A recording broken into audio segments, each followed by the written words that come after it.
Welcome to this video on macrovascular disease and diabetes. This YouTube video is about the enormous challenge we are facing today from macrovascular disease and diabetes. Before I start talking about macrovascular disease, however, I would like to give you some historical perspective of how diabetes management has evolved over the last 100 years, and why I am referring to macrovascular disease as the second front in the war against diabetes. It is almost 100 years since insulin was first isolated in 1921 by Banting and Best from dog's pancreas. Before insulin, diabetes was regarded as a death sentence. Death usually occurred due to acute complications, particularly diabetic ketoacidosis or infection. Children with diabetes, when given insulin, put on weight and became well again, as can be seen in the dramatic before and after pictures in this slide. After insulin could be produced in sufficient quantity to come into widespread use, acute complications dwindled drastically. There was a wave of optimism bordering on euphoria, with Dr. Frederick Allen confidently stating in 1930 that diabetes had been conquered, and every diabetic could now expect to live out a normal lifespan. However, as diabetics started to live longer, they began to develop vascular complications, which were rarities in the pre-insulin era. So diabetes had morphed from a frequently fulminant incurable condition to a chronic lifelong disorder. The war against diabetes had not been won after all, merely the first battle. Vascular complications were of two distinct types: micro and macrovascular. Microvascular disease affects the small to microscopic blood vessels that supply the eyes, nerves and kidneys.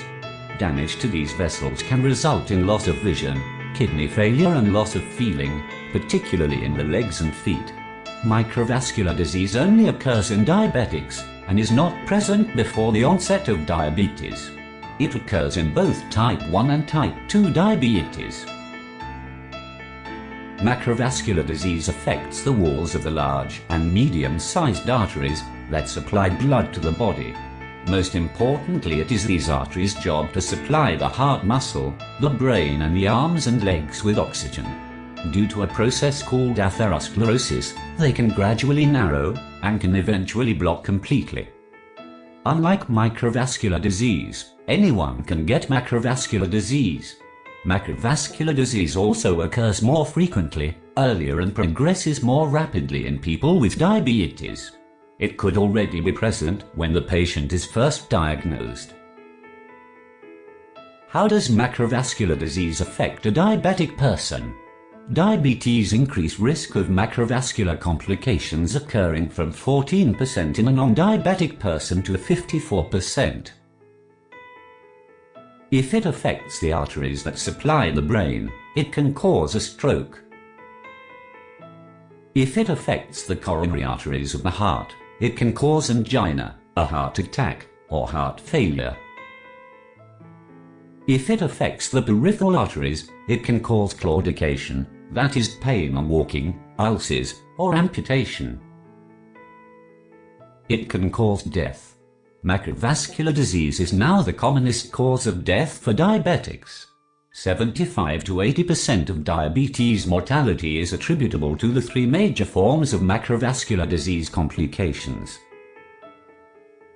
Macrovascular disease has numerous other risk factors which contribute to the overall risk, in diabetics and non-diabetics alike. These include age, smoking, high blood pressure, high cholesterol, in particular LDL cholesterol, known as the bad cholesterol, protein in the urine, obesity, family history, and certain races. To continue with our diabetic history, an association between the complications of diabetes and elevated blood glucose levels was postulated in the early part of this century. A great debate raged for 40 to 50 years among eminent diabetologists. Could intense glucose-lowering treatment reduce vascular complications? Some argued yes, others no, that they were just an inevitable part of diabetes.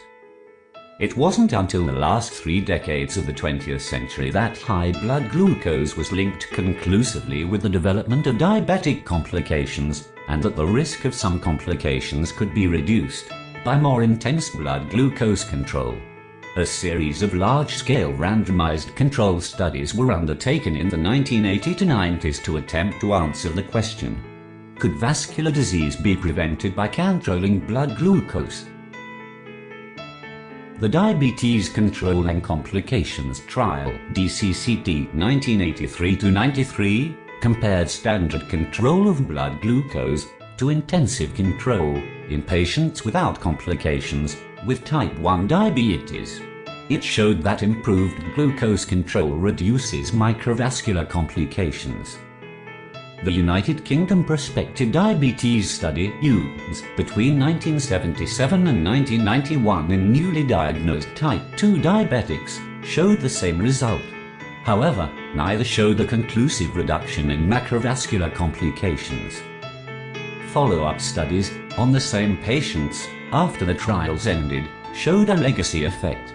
The patients who had their glucose controlled intensively benefited years later with less macrovascular complications. These trials also showed the benefits of blood pressure and cholesterol control in reducing risk, as well as benefits of oral medication, particularly metformin.